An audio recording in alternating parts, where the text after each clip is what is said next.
Olá, tudo bem? O debate Unibrasil de hoje é especial. Vamos acompanhar a série de sabatinas aos candidatos à Prefeitura de Curitiba, realizada pelo Unibrasil Centro Universitário, em parceria com a Universidade Federal do Paraná, nos dias 15 e 16 de setembro. Serão 9 programas, com duração de 35 minutos. Cada programa com um candidato diferente, onde você, eleitor, poderá acompanhar as propostas de cada candidato para os próximos 4 anos. Antes de começar, vamos esclarecer as regras da sabatina acordadas com a equipe de todos os candidatos. A sabatina teve duração de 35 minutos. O tempo foi dividido em 3 perguntas sobre a candidatura, 2 perguntas sobre a vida da cidade e do cidadão e demais perguntas do auditório. Ao final da sabatina, foi concedido 3 minutos para as considerações finais do candidato. Você acompanha agora como foi a sabatina de Maria Vitória, empresária formada em hotelaria e gestão de eventos, pós-graduada em gestão pública, tem MBA em administração e cursa Relações Governamentais. É presidente municipal da Juventude Progressista, coligada ao Partido Progressista, o PP, e seu número de campanha é o 11. A mediação é da jornalista Gisele Camargo e a sabatina da Maria Vitória você acompanha agora. Maria Vitória é empresária, formada em hotelaria e gestão de eventos, cursa pós-graduação em administração pública. É presidente estadual da Juventude Progressista. Coligado ao Partido Progressista, o PP, seu número de campanha é 11. É com você, Gisele. Ok, obrigada. Boa noite, candidata. Muito obrigada pela presença. O dia 29 de abril de 2015 ficou marcado na história pelo violento confronto entre professores e policiais militares em frente à Assembleia Legislativa do Estado. A senhorita foi uma das deputadas que, naquele dia, entrou na Assembleia dentro de um camburão providenciado pelo então secretário de Segurança, Fernando Francischini, e votou em favor do projeto do governo do Estado enquanto o conflito acontecia fora da Assembleia. Como você avalia o comportamento do governo do Estado, dos deputados governistas e o seu próprio naquele dia? Como será a relação entre o governo do Estado e a Prefeitura, caso a senhora seja eleita? Boa noite a todos. Agradeço a oportunidade de estar aqui falando um pouquinho das minhas propostas para a cidade de Curitiba. Só gostaria de fazer uma consideração em relação ao meu currículo. Eu já sou pós-graduada em gestão pública, cursando Relações Governamentais e tenho um MBA em administração também, acho que não estava ali no currículo, e passei de presidente da Juventude Estadual para presidente municipal do Partido Progressista em Curitiba. Quanto ao dia 29 de abril, foi verdadeiramente lamentável o que aconteceu na praça.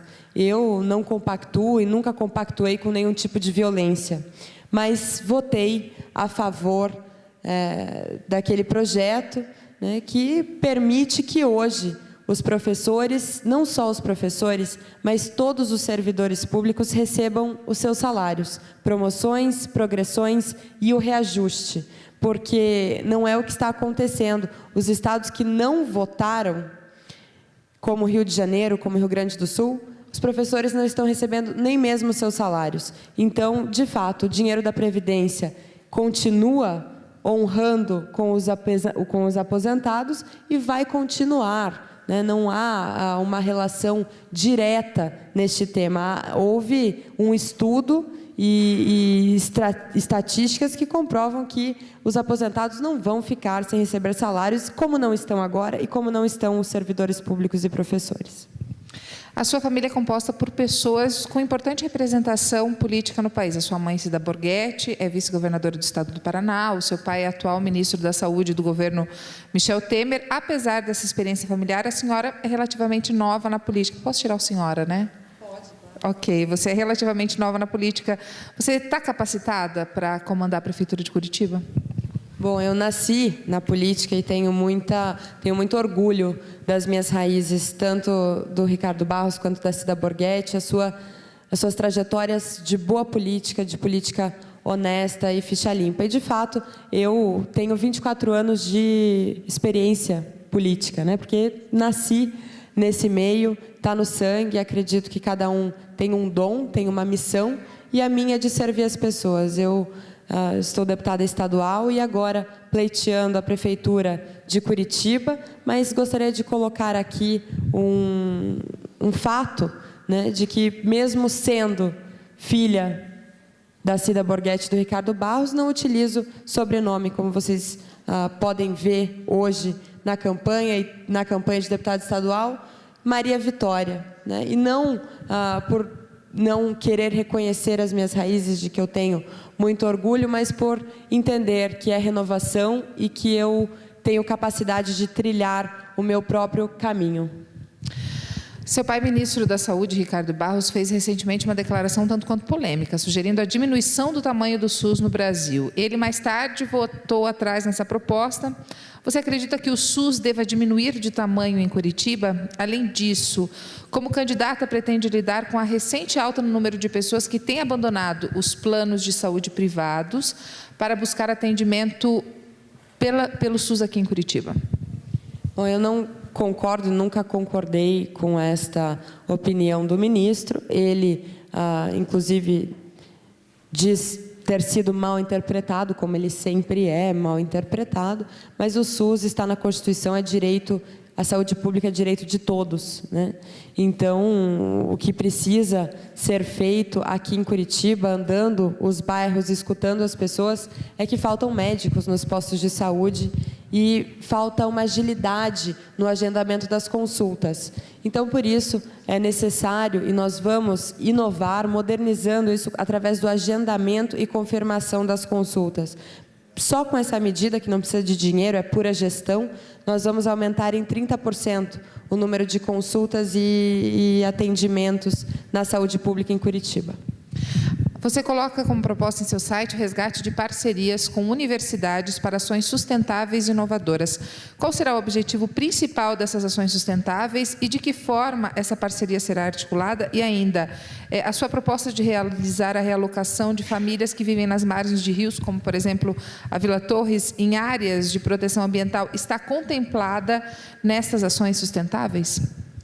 Na realidade, esse convênio com as universidades, a nossa proposta é fazer uma adaptação dos atuais CMEIs em centros integrais de atenção à primeira infância. Então, os alunos prestariam um estágio aos CMEIs em várias áreas de atuação, como psicologia, medicina, odontologia, e dar todo o cuidado e assistência que a primeira infância tanto necessita. Eu tive a oportunidade de fazer um curso específico da primeira infância na Universidade de Harvard e fui ao México conhecer os CENDES. E esses CMEIs, os Centros Integrados de Atenção à Primeira Infância, seriam mais ou menos como funciona lá no México já há 26 anos e tem feito muito sucesso. Então, nós estamos nos inspirando nisso para tornar realidade aqui em Curitiba. E com relação à retirada das famílias que vivem em área de proteção? Bom, na realidade, de 10% a 12% da população hoje em Curitiba vive em área de invasão. Isso é muito complicado. O SIC, Alto Boqueirão, ali, a Vila Pantanal, perto da minha casa tem Vila Cosmos também. Pessoas que vivem sem saneamento básico, vivem numa situação muito difícil, sem um endereço, sem um telefone, sem dignidade. Então, a regularização fundiária, em primeiro lugar, é muito importante.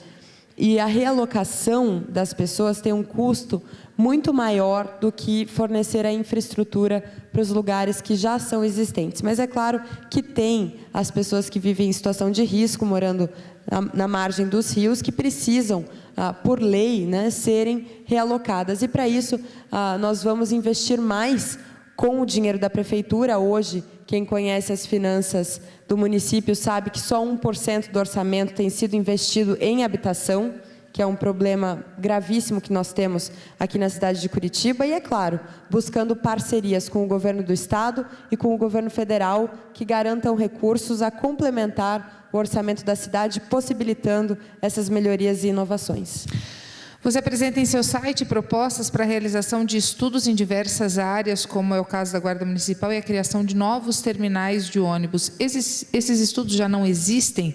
E você vai descobrir a viabilidade dos seus projetos só depois de eleita? E eu já emendo uma pergunta ainda sobre a questão do transporte. Qual a sua opinião sobre o Uber? Bom, começando com o Uber, Toda inovação é bem-vinda, né? Há mercado para todos, mas o Uber precisa ser, de alguma forma, regulamentado para que haja competitividade entre táxi e Uber. Toda inovação é muito bem-vinda. E, a respeito do transporte público, nós precisamos ter um diálogo maior. Eu, quando prefeita, vou ter as portas da prefeitura abertas, não só para o governo do estado, o governo federal, mas para os empresários e para as pessoas. Porque não existe administração sem diálogo. E para que seja feita uma administração democrática, participativa e transparente, o diálogo tem que estar aberto. Se houver fraude nesses contratos com os empresários que fornecem os ônibus para a prefeitura, tem que ser rompido. Mas, se não houver fraude, é preciso ter um diálogo e conversar com esses empresários para renovar a frota. A frota está sucateada, nós temos 180 ônibus circulando em Curitiba que estão defasados, 7 assaltos por dia no transporte público. Nós precisamos de mais segurança, e não só câmeras de monitoramento dentro dos ônibus, mas a presença física dos guardas municipais. E aí, para que a gente possa ter um transporte público de qualidade, que é o futuro, nós estamos propondo, ao invés do metrô, o VLP, que é o veículo leve sobre pneus, que é muito mais viável economicamente, tanto para construir, quanto para fazer a manutenção, e vai resolver o problema de mobilidade da cidade pelos próximos 30 anos. Então, mais um marco de inovação no transporte público de Curitiba. A gente abre agora, candidata, para as perguntas feitas pela plateia. A primeira é a seguinte: a Prefeitura de Curitiba informou que conseguiu destinar 1% do orçamento para a área de cultura. Você acredita que esse valor seja suficiente para estimular a cultura da cidade? De maneira alguma. Curitiba sempre foi uma cidade muito cultural. Desde muito pequena, eu frequento teatros e peças, enfim. E é preciso mais do que isso. A educação não caminha sem a cultura e vice-versa. Nós precisamos valorizar os nossos artistas locais, precisamos utilizar melhor espaços públicos. Se eu não me engano, são 64 espaços físicos da Prefeitura que estão subutilizados e poderiam ser cedidos a esses artistas locais. É preciso dar atenção à cultura, e uma parceria. A Secretaria de Cultura poderia, por exemplo, fazer ações e trabalhos para reintegrar os moradores de rua na sociedade, para reintegrar usuários de droga na sociedade. E, junto com as igrejas, eu sempre defendo que a parceria público-privada é fundamental numa época de crise econômica, nos dias de hoje, para que a gente deixe para quem sabe fazer, né, e para que a gente possa fazer uma administração moderna e eficiente. Bom, uma pergunta da Letícia Moura, do Direito aqui da Unibrasil. O seu pai, ministro da Saúde, deu uma declaração sobre as mulheres. Gostaria de saber se o seu posicionamento sobre essa declaração que foi feita por ele. Não cita qual é a declaração, mas acho que você pode falar sobre o papel da mulher na política. Bom, eu, na realidade, respondi, né? Ele foi infeliz no comentário, e logo ele, com 2 mulheres em casa que trabalham tanto quanto ele, o empoderamento da mulher na política é fundamental. Eu estava conversando até agora com a Luciana sobre isso. Parabenizo a sua iniciativa. O livro, com certeza, é muito, muito bacana, e tive a oportunidade de participar brevemente numa entrevista sobre a importância da participação da mulher na política, porque nós temos uma inteligência emocional, uma sensibilidade que pode ser muito positiva em qualquer profissão, mas principalmente na política, pela habilidade de fazer várias coisas ao mesmo tempo, mas principalmente pelo cuidado que nós temos com as pessoas e com a cidade. E já está na hora de Curitiba eleger a primeira mulher prefeita. O que você pensa sobre a discussão de gênero na cidade de Curitiba, caso seja eleita prefeita? As mulheres precisam ter as mesmas oportunidades, o mesmo respeito e o mesmo tratamento do que os homens, né? E isso vale para qualquer tipo de orientação sexual, de Todos somos seres humanos, todos merecemos respeito, e quanto a isso, até me perguntaram quais as suas políticas para a questão de gênero. As minhas políticas são as mesmas, porque todos nós somos curitibanos ou escolhemos Curitiba para viver, como é o meu caso, como é a maioria das pessoas que moram aqui.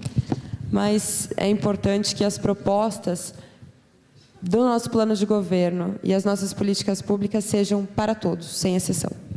Os candidatos ontem aqui sabatinados falaram que Curitiba recicla apenas 6% do lixo que produz. Como fazer Curitiba voltar a ser a capital ecológica? Não precisa de mágica para isso. Tem tantos projetos bons que já funcionaram muito bem em Curitiba, como Família Folha, como Mãe Curitibana, e independente de quem fez o projeto, ou bandeira partidária, ideologia, é preciso dar continuidade, mesmo porque em 4 anos não dá para começar do zero, fazer tudo de novo, mas sim fazer a roda girar, reconhecendo bons projetos, melhorando, inovando, mas com certeza neste caso é inadmissível que uma cidade como a nossa, que sempre foi referência capital ecológica, hoje recicle só 6% do lixo que nós colhemos. Então, por isso, inclusive como deputada estadual, eu fiz um incentivo aos catadores de lixo reciclável, e o tratamento será o mesmo na Prefeitura de Curitiba. Incentivo, respeito a essas pessoas que fazem um trabalho fundamental para a cidade, para o meio ambiente, que precisam ser valorizadas. E, é claro, utilizar da reciclagem como combustíveis fósseis, como fonte de energia, no dia a dia, para que isso seja parte da cultura dos curitibanos. Cite um exemplo de como seria esse incentivo aos recicladores de lixo. Pois é, eles fazem por conta própria e acabam vendendo, né, aquilo que eles coletam, pois a prefeitura deveria contratar, mesmo que terceirizar, essas pessoas para que eles façam esse trabalho com mais intensidade, que abranjam mais bairros da cidade, para coletar um maior número de lixo reciclável que pode ser reutilizado e hoje não está sendo. A sua mãe é vice-governadora do Paraná, apoiando o governador Beto Richa, e nessa eleição Beto Richa apoia Rafael Greca e não você. Existe algum conflito nessa situação? Não, na realidade, por hábito, o PSDB apoia quem está em primeiro nas pesquisas. Nem sempre dá certo. Vamos ver. Ok, vamos para a próxima pergunta que foi feita pela plateia. Candidata Maria Vitória, alguns bairros sofrem com a falta de segurança, com a falta de médicos. Como você disse em sua propaganda eleitoral, você fala que vai utilizar do dinheiro da prefeitura para passagem escolar com 75% de presença. Como podemos evitar o caos nas áreas de segurança, saúde e educação? Bom, para isso, eu gostaria de enfatizar aqui que as propostas que nós temos no plano de governo são propostas economicamente viáveis, foram estudadas por pessoas que conhecem o orçamento da cidade, sabem a capacidade financeira do município. E o que é importante dizer aqui é que existem várias formas de subsidiar o passe livre para os estudantes. Hoje, por lei, exige 75% de presença. Para o aluno ter direito ao passe livre, ele terá que ter 95% de presença. O foco disso não é transporte, mas é educação. É que o aluno tenha a oportunidade, o direito e como estar na aula. Porque, infelizmente, a realidade que nós vivemos hoje é que muitos alunos não conseguem ir para a aula porque não conseguem pagar o passe livre, pagar a passagem. E só 7% de todos os cartões hoje do transporte público de Curitiba são isentos, né, como para aposentado por invalidez, idoso, enfim. E é um número muito pequeno. E esse dinheiro, para fazer o passe livre, poderia vir do marketing, por exemplo, deixar de investir em publicidade, como foi feito no ano passado, foi gasto 77 milhões de reais em publicidade, é o dinheiro mais do que suficiente para subsidiar o passe livre para os estudantes, porque o importante é que eles estejam na sala de aula. E tem uma outra opção, que é como é feito em Londres, como é feito em Paris, em tantas cidades, que é utilizar as laterais dos ônibus para publicidade. Isso, com certeza, traria um dinheiro que poderia, eventualmente, diminuir a tarifa ou melhorar a qualidade do transporte público. Já tem um projeto de lei, inclusive aprovado na Câmara dos Vereadores, de autoria do vereador Paulo Rink, só que não foi implementada pela atual gestão, e nós pretendemos dar continuidade a esta inovação. Qual o seu projeto para os bairros periféricos de Curitiba, para a população jovem e para a comunidade LGBT? Primeiro, as subprefeituras nas regionais são muito bem-vindas, porque isso possibilita a comunicação mais direta entre o cidadão e o poder público.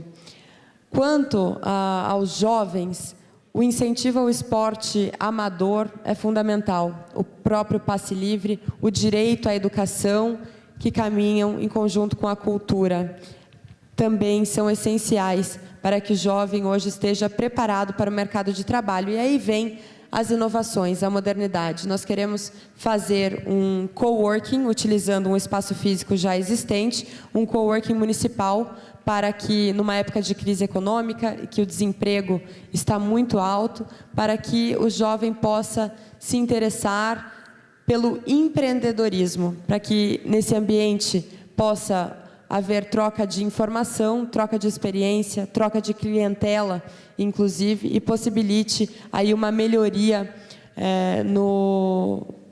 na economia das pessoas. E, é claro, o ordenamento territorial é fundamental.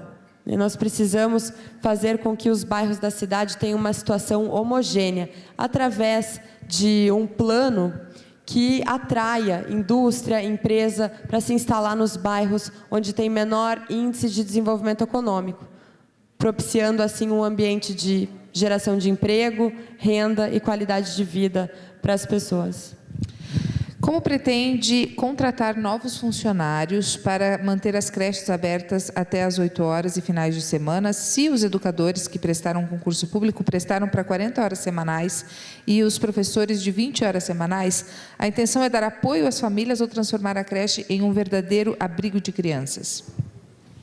A intenção é dar apoio às famílias. Muitas mulheres trabalham até tarde e não conseguem chegar no horário para buscar seus filhos na creche. Isso gera uma preocupação muito grande. Fora as milhares de famílias que estão esperando vaga em creche para as crianças. Hoje são mais de 10 mil crianças esperando por suas vagas. E a ideia é fazer uma parceria público-privada temporariamente, até que haja uma estrutura para acomodar toda essa demanda de crianças presentes nas creches e possibilitando que suas mães possam trabalhar e possam dar uma vida digna aos seus filhos.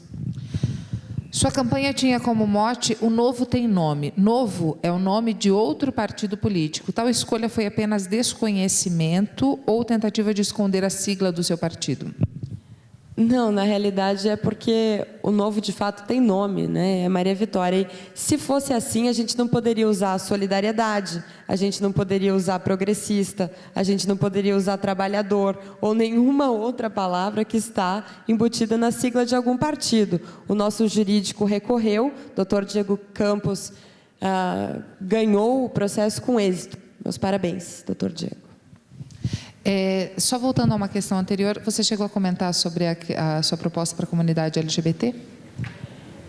A minha proposta é de apoio e integração. O que a gente sabe é que hoje os índices de violência, tanto psicológica como física, são muito altos. Então, nós precisamos fazer campanhas de conscientização, fazer com que as pessoas entendam a cada dia que a orientação sexual é de cada um, né? Cada um é como é e deve ser respeitado como ser humano. Você, como mulher, quando você entrou, a gente ouviu um assovio e eu acho isso extremamente desrespeitoso e é triste ver que no ambiente universitário a gente ainda tenha que sofrer esse tipo de assédio. Você sente que, como mulher, você tem uma barreira a mais a vencer, sendo que a sua beleza ou a sua sensualidade ou questões que são extremamente particulares precisam ser superadas para que você mostre o seu potencial ou o que você tem como proposta? É um desafio diário, porque, de fato, há um preconceito por conta da minha juventude, do meu gênero, e é necessário que as pessoas entendam. Eu tenho que provar diariamente que eu sou capaz de estar onde eu estou, que eu sou capaz de fazer o que eu quero fazer. E claro que ninguém governa sozinho, e com uma boa equipe a gente vai fazer um trabalho excelente, mas o respeito é bem-vindo e todo mundo gosta. Ok. A gente abre agora, candidata, o espaço para as considerações finais, para que você possa expor o seu plano de carreira, que você possa falar livremente sobre as suas propostas. Bom, eu quero agradecer mais uma vez a oportunidade de estar aqui. O tempo é muito curto, mas eu convido a todos para acompanhar as nossas propostas nessa reta final de campanha. Parabenizo a iniciativa da Unibrasil de convidar e abrir esse espaço democrático. De fato, hoje o jovem está mais politizado do que nunca e precisa fazer a sua escolha de candidato de forma muito consciente. E eu quero dizer aqui a todos vocês, aproveitar esta oportunidade para dizer que as minhas intenções são as melhores possíveis e que eu posso não prometer muito, porque eu não sei o que eu vou poder cumprir, mas aquilo que eu puder fazer, eu farei pela cidade de Curitiba. Há muita coisa a ser feita e, de fato, a situação econômica, por mais que Curitiba seja a quinta capital que mais arrecadou no ano passado, não há dinheiro para fazer tudo o que a gente quer e que a gente sonha. E por isso que eu estou aqui propondo a cada um de vocês uma gestão de alto desempenho, onde a gente possa priorizar os investimentos, possa focar naquilo que, de fato, as pessoas precisam, e é como qualquer empresa, é reduzir a estrutura para ampliar os investimentos, e a Prefeitura, mais do que nunca, precisa não só administrar as despesas, mas também fazer investimento. E é investir em turismo, é investir em educação, naquilo que vai trazer de volta para a cidade, em termos de fomento de comércio, restaurante, vida noturna, enfim, nós temos vários planos que eu gostaria de expor aqui para vocês, como a revitalização do centro da cidade, a desburocratização, que já está sendo feita em outros estados, como, por exemplo, no Rio Grande do Sul. Para abrir uma empresa demorava 120 dias, agora demora 5. Então isso é possível, é viável, a organização Endeavor tem feito isso, já está estudando para fazer isso em Curitiba. Então, para a renovação, para que a gente possa fazer de fato uma gestão na prefeitura com pessoas capacitadas, não indicações políticas, mas pessoas capacitadas para as secretarias, e a visão de um jovem empreendedor como eu peço o voto de confiança de vocês nessa eleição, porque Curitiba não quer voltar a retrocesso. Curitiba não quer ficar parado, estagnado no tempo. Curitiba quer e precisa avançar. E para avançar é com Maria Vitória, prefeita, no dia 2 de outubro. Muito obrigada pela atenção de todos. Ok. Eu só preciso reforçar por uma questão legal que ainda tem 8 minutos. Se você quiser falar mais. Normalmente as conclusões são de 2 minutos, então como eu ainda tenho mais 8, eu vou aproveitar para expor um pouquinho mais dos meus... Fique à vontade, o tempo é seu. Dos meus projetos que eu não tive a oportunidade de falar. Bom, em relação à segurança pública, gente, segurança, eu tenho andado os bairros e o que mais as pessoas têm me falado é que falta segurança. E como é que a gente vai melhorar isso? Alguns dizem que e talvez seja de fato responsabilidade do Estado, mas o município tem a guarda municipal e tem a responsabilidade de cuidar do cidadão. Então é importante que a gente chame os concursados, tem 400 concursados da guarda municipal que já passaram, ainda não foram chamados. Para não ser injusta, 28% foi chamado, mas desses 28, 20% dos que entraram antes estão se aposentando no final do ano. Então é importante que a gente tenha um número de guardas municipais presentes nos pontos turísticos, na cidade como um todo, para garantir uma maior segurança. O estreitamento de laços entre a Polícia Militar e a Guarda Municipal é fundamental para a gente garantir a segurança. E é claro, nós só temos 430 câmeras de monitoramento hoje em Curitiba. Custa para ampliar. Então, o que a gente está propondo? Fazer uma parceria público-privada. Já tem uma central de monitoramento em Curitiba, com essas câmeras, e a ideia é utilizar as câmeras de residências e locais comerciais que têm já o equipamento, o vídeo para a rua e integrar isso tudo num sistema. E aí, quando houver qualquer sinal de violência, de agressão, essas câmeras integradas serão acionadas e a segurança trabalhará em conjunto para evitar o crime. E, quando não der tempo, pelo menos nós temos um instrumento para identificar o agressor ou a pessoa que fez isso. Então, é uma coisa que também é super viável, não tem um custo financeiro, porque a manutenção e as câmeras já estão instaladas em grande parte da cidade. E o que é importante, uma proposta interessante, que eu acredito que vocês, como estudantes, vão gostar, é a questão da patrulha escolar municipal, porque hoje nós temos a patrulha escolar estadual. E a patrulha escolar municipal faria a ronda e a segurança ao entorno das escolas municipais, mas também participaria dentro de sala de aula, assim como o PROERD faz, da conscientização do não uso das drogas na Polícia Militar, a Guarda Municipal faria, falando sobre paz na escola, não a violência contra a mulher. Paraná ainda é o 3º estado no Brasil com maiores índices de violência contra a mulher. Isso que as mulheres que denunciam. Imagine aquelas que não têm coragem de denunciar. Mas mais importante do que isso é que eles falem sobre cidadania, sobre direitos e deveres, democracia. Nós estamos formando uma geração inteira sem conhecimento nenhum democrático. Quando eu estava na 2ª série, foi o último ano dos sociais nas escolas. Antes tinha educação moral e cívica, o SPB, e agora nossas crianças não têm conhecimento nenhum nessa área.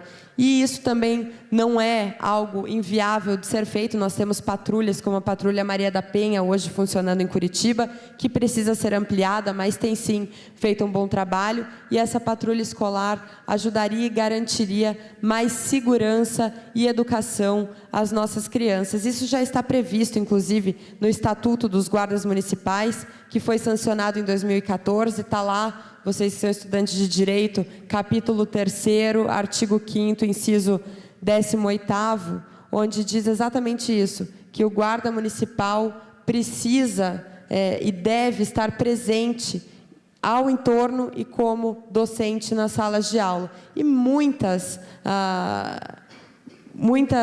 questões que estão ali abordadas não estão sendo cumpridas e precisam, pelo menos, ter um esforço, né? Não digo que dá para cumprir todo aquele estatuto de segurança, mas que pelo menos um item precisa ser cumprido. Para isso precisa ter efetivo, então chamar os guardas municipais. E aí, falando um pouquinho sobre saúde, né, nós temos postos de saúde que fecham muito cedo, e eles precisariam ficar abertos até às 22 horas para atender a demanda da população. Isso implicaria não em mais novas contratações de servidores públicos, mas numa gestão de carga horária, né, de como é que isso sobre isso que eu ia perguntar. Poderia ser feito, tanto na questão de saúde, quanto de educação e todas as outras questões. Nós precisamos... Só uma intervenção, mas a gente já não lida com serviços apertados, no termo de efetivo? Em termos de segurança pública, sim, mas nós temos o efetivo necessário para fazer essas alterações. Nós fizemos um estudo sobre isso e é viável. Tá? E eu só tenho mais 2 minutos e meio, então eu gostaria de abordar rapidamente a questão do IPUC. O IPUC precisa ser reempoderado, né? O IPUC é o berço dos pensadores, dos visionários da cidade, que fizeram o planejamento de 25 anos, que acabou. E nós precisamos voltar a planejar, nós precisamos voltar a ter metas, objetivos e alguém que, de fato, seja capacitado para olhar o ponto de vista urbanístico da cidade. Só assim nós vamos retomar o bom caminho de ser referência nesses quesitos, não só no Brasil, mas no mundo. E o que é importante também, a gente já falou de transporte público, de saúde, de segurança, é voltar à questão de educação. Eu expliquei brevemente para vocês sobre essa adaptação do CMEIs, mas as creches, de fato, precisam estar abertas até às 8 da noite. E nós precisamos também ter parcerias público-privadas para contraturno. Só tem 3 escolas de ensino integral hoje em Curitiba. E as crianças estão em situação de vulnerabilidade, porque os pais estão trabalhando e as crianças precisam estar seguras e bem instruídas. E por isso, é claro que tudo que eu estou propondo vai ser feito de uma maneira graduativa, não dá para atender todos ao mesmo tempo, abrir todas as creches até as 8 horas, mas pelo menos dar um passo inicial, começar e fazer uma gestão de fato transparente e participativa, que faça de Curitiba, mais uma vez, referência, né, em gestão pública, em várias questões, como a capital ecológica, retomando o projeto da família Folha. E são diversas as questões que nós temos que olhar enquanto poder público municipal, para fazer com que esse conjunto de medidas em todos os setores façam de fato a diferença. Preciso boa vontade, e isso vocês podem ter certeza que eu tenho. Boa vontade de fazer as coisas acontecerem, e por isso eu peço mais uma vez o voto de confiança de vocês. A renovação é necessária, o mundo está renovando e Curitiba não pode ficar para trás. Nós precisamos fazer a nossa parte. Não adianta ir para a rua reclamar, dizer que foi golpe, ou dizer que não está certo, ou que está ruim. Nós vivemos uma democracia. Todos estão convidados a se filiarem a algum partido. Obrigada, que atrai candidata. ideologia e participar da política. Obrigada. O Debate Unibrasil Especial fica por aqui. Obrigado pela sua companhia. Se você perdeu algum dos nossos programas ou se quer acessar toda a programação da TV Campus, entre no nosso canal do YouTube, o TV Campus Unibrasil, ou no nosso site tvcampus.unibrasil.com.br.